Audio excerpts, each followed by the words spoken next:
when you rang me, we made contact. I suddenly, my wife was quite surprised. I stopped and I looked back at my career, which is not known to me. I'm always looking forward, and I reflected on my career, and it suddenly struck me that for more than 50 years, every day of my life, every working day, sometimes 7 days a week, I had a camera in my hand.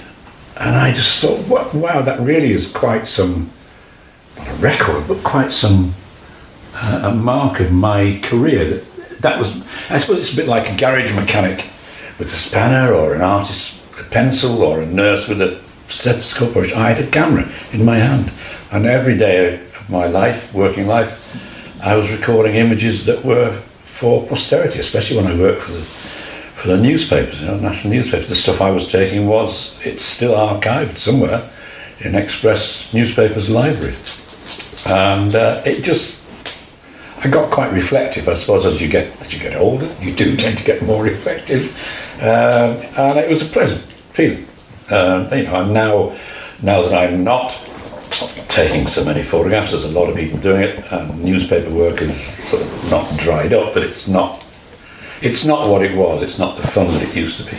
I'm teaching more, and I'm watching other people take photographs using cameras that I would probably find far too complicated for myself to operate. And that is fascinating in itself. I'm watching other people do what I did, and I suppose when I teach them, I'm trying to get them to use the camera rather like that, so it almost becomes an automatic response rather than stopping, switch it on, what program settings am I on, how does this work, if you can pick the camera up and try and get your thought processes through from the scene through to the brain and onto the sensor as quickly as possible without having to stop and worry about the technical side, because the cameras nowadays are so technical. They'll do everything for you. They'll tell you where you are, they'll make you a cup of tea, they'll auto-expose, auto-focus, but what they can't do is compose the picture. That's still down to the person behind the lens, and that's the art that I try and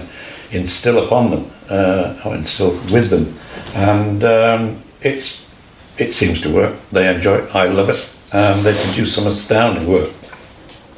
There's an incredible reservoir, I suppose it's nationwide, not just around here, an incredible reservoir of talent around here, especially as I found in the field of photography. There's some absolutely brilliant work being done. It doesn't tend to get as much, pardon the awful pun, exposure as we would like. I'd like to have a gallery of photography somewhere in Sligo, but it's a pipe dream, I suppose. But these people are turning in some fantastic work. One of my groups just had an exhibition in Manhattan last couple of weeks back.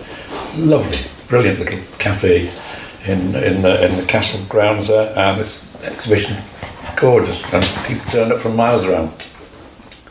So newspapers. I'm trying to think where to start. It's a long time ago. I was always interested in photography because there was a connection. My grandmother on my mother's side worked in a photographer's shop in Manchester. She was a retoucher. She used to paint in highlights in people's eyes and colour photograph. So there was a slight connection, and I was always interested. And then when I passed my 11 plus exam, my parents bought me a Kodak box Brownie, and I used to lie on the back garden covered in a green sheet and take pictures of sparrows hopping on the grass. And then it was all right. Then I bought a camera, that's right, and we built a little dark room in my brother's our bedroom, and a neighbour gave me an old enlarger which was made out of a camera, and I was hooked, literally hooked. I used to do pictures of my brother looking sad, my brother looking angry, my brother looking pensive, my brother looking like a film star. Oh, he was an unwilling model, but he was handy. And then my dad said that there's a photography course in Blackpool, which is an hour up the road from where we lived in Morecambe. Do you fancy doing that? And I thought, yes, I do. And this is an amazing gesture from both mum and dad. Very supportive, ultra supportive. Because I was at Morecambe Grammar School, and you were supposed to leave Morecambe Grammar School and go be a teacher. That's what everybody did. And the careers master, I remember, he said, "You want to do what? Why?" And I said, well, I just want to be a photographer.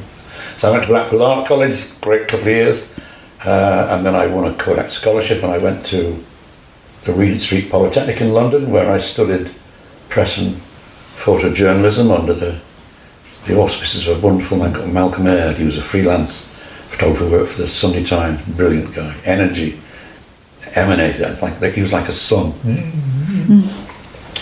And then I stayed there for just under a year, and then I thought I'll get out of here and try and beat the rush and get a job. And I got a job in a weekly paper in Wiltshire, sleepy Wiltshire. But then I started to learn the basics, the ropes. You come out of college, you think you know it all, you know nothing. You know nothing. And I learned with two great guys there. Then a friend of mine, he worked on an evening paper in Bath, and he said, I'm leaving, I'm going to be a film cameraman. I'll put your name down for my job. So I got a job in an evening paper in Bath, where I stayed for 7-8 years. Loved that was great. Deadlines, then you get the buzz of daily deadlines. You've got to meet deadlines. That's the lifeblood of newspapers, shooting a picture, and you've got to get it back in time to get the edition. So I had 7 or 8 years in Bath, loved it. And then I decided to come back up north, home, so I came back to Manchester, worked for a freelance agency, and we did night shifts on the Daily Mail in Manchester, and the picture editor of Daily Mail said, hang around here, and I'll get you a staff job, which was my dream. But then whilst I was waiting for this staff job on the Mail, Daily Express came along and said, come and join us. So I joined the Daily Express and the Daily Star and Sunday Express, and had 20 odd years with them, covering everything: sport, royal weddings, wow, Belfast, I don't know, you know, the boat people in Hong Kong. Brilliant. Doing my job, get handsomely paid for it, and expenses, and travelling the world at somebody else's expense. Wow. Yeah, it's. Have you a favourite moment from that? I was thinking about this when I got your call. It's so difficult to pick one out. I mean, I think all photographers think that the newspaper photographers think that what they're doing, they hope will change the world, for make it a better place. It's still a far off dream, I think, but we still want to try and do that. And when I did my boat people pictures in Hong Kong, I was quite proud of what I did and the way I did it. Rather than just walk in and shoot pictures, I sort of approached people and looked at them, and you could tell, I put the camera up and they'd nod, or they'd put their hand up no, and I respected that. If they didn't want to do it, they weren't there from their own choice. I didn't want to thrust and I was quite pleased with the way and the stuff I got. Some great pictures, but I suppose the moment when the light bulb went on was when Princess Diana was very early days with Charles, and they were opening a water treatment plant near Wigan in Manchester. It was a euphemism. It was a sewage works, I think. And she was sat there, and I was staring down a lens at her, and then she suddenly just turned and she looked straight down the camera at me through my lens, and it was close-up face, and I literally froze, because she was a stunningly beautiful woman, even in those very early days when she was a bit sort of gauche and she hadn't risen to the heights that she did, but she was stunningly beautiful, and I just froze, and I put the camera down, blushed like a little schoolboy. sorry. But I later learned from a TV cameraman that they actually train them to do that. They train them to pick on somebody and look at them. Otherwise, if they don't, they're wandering about, and then they have to scratch the back of their head, or they scratch their nose, and then photographs appear that they don't want. So they train them to sit still and just stare at one, and it was me. And I melted. I literally melted. And did you meet her? Well, never met her, but photographed her many, many times. She was a delight to photograph. Yeah, she was. Mm-hmm. She knew. I think toward later years, she knew how beautiful she was, and what the world iconic figure, but she was still, she had sort of girlish mannerisms still. She had a giggle and a laugh that was totally spontaneous and infectious, and she could charm stone figures to smile. She was gorgeous. She was lovely. I mean, it used to be quite embarrassing sometimes. They did a walkabout. All the photographers would be on Diana's side, and Charles would be on his own. A lonely figure. But she was quite stunning. And I was at the wedding. Wow. Royal wedding in London. Yeah, that was some night. That must have been some buzz. Yeah. It was. Gosh. And was it very competitive trying to get the shot? It was, yeah. I mean, obviously, you're well paid to do a job, high pressure, but we always, we would help each other out in that. Cars break down, cameras don't work, and rather than see your mate from another newspaper go without or get in trouble, we used to help each other out. Here's one. Some of my best pictures, I wasn't there at the time. Your car breaks down, or you can't get parked, or you get a puncture, or your camera suddenly won't work, which happens. Yeah. And so we would make sure that we never fell, mates never fell down. If there was something that we were doing exclusively, I'd say to my mates, look, sorry, this one's just for me, sorry. Right? Okay, no problem. And did you photograph Margaret Thatcher? I did.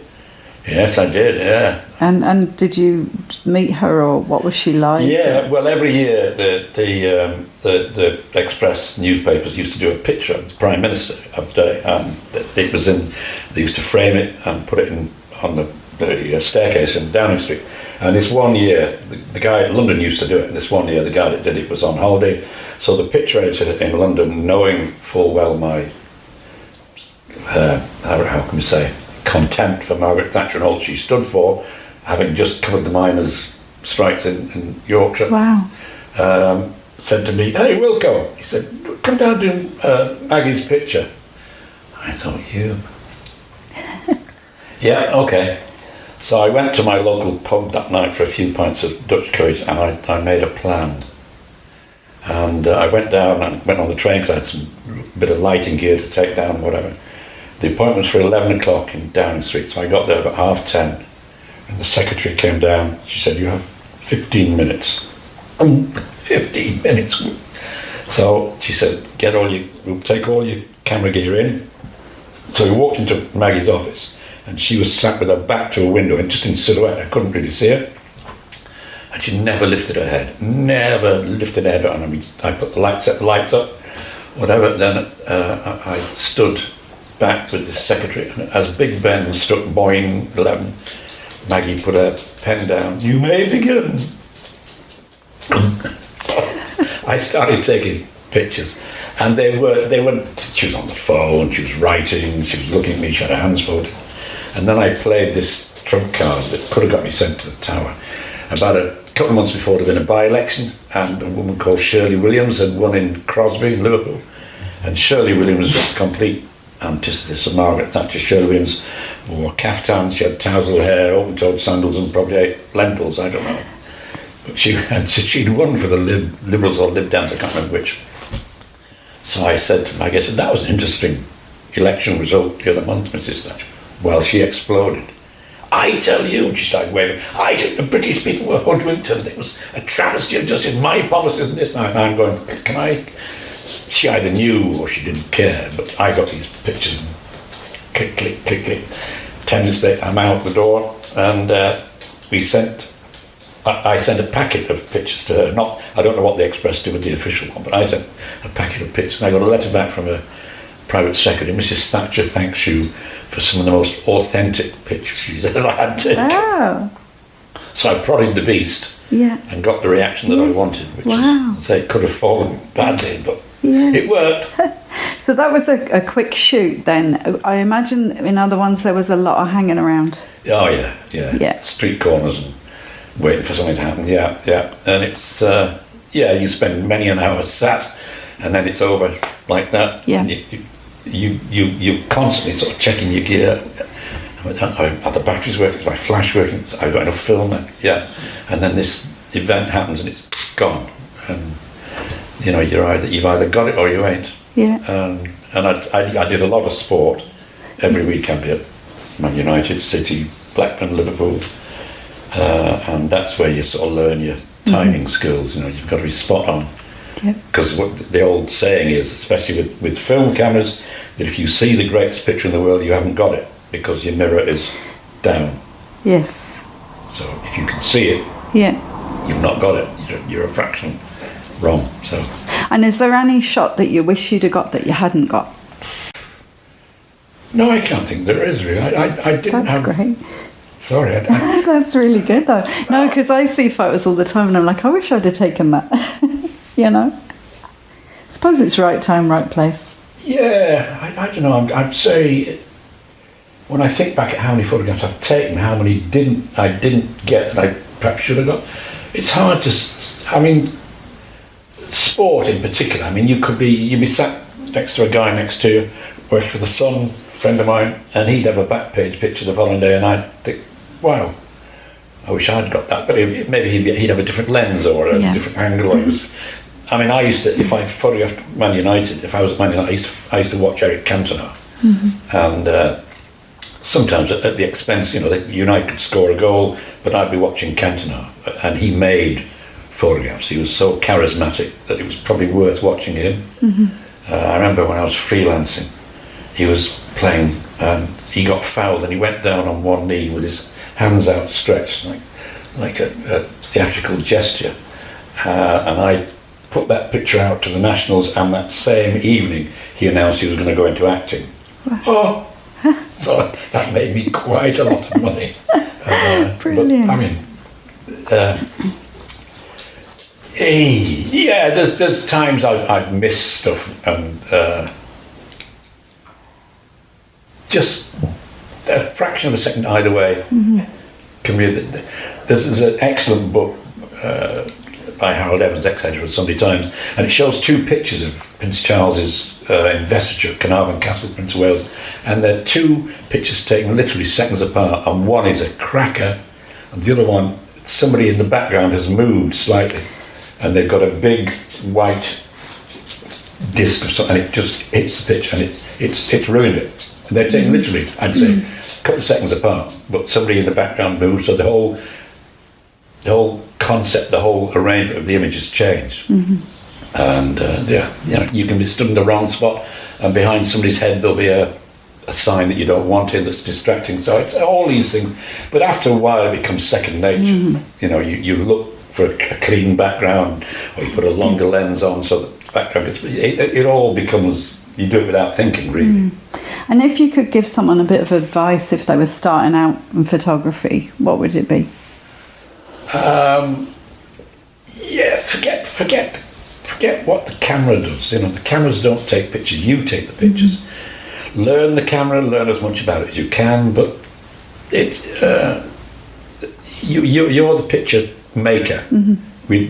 Snappers, people who snap family pictures or views, which are perfectly valid and are part of our life, they're snappers, but photographers are picture makers. We make pictures. What you put in, what you leave, or a bit like a chef in a way.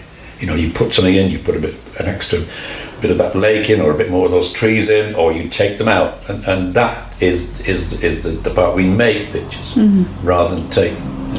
That's the mantra. And the other mantra that I try and get across to students is think more and shoot less. Think about what you're going to take. Look at the view or look at the portrait of the person.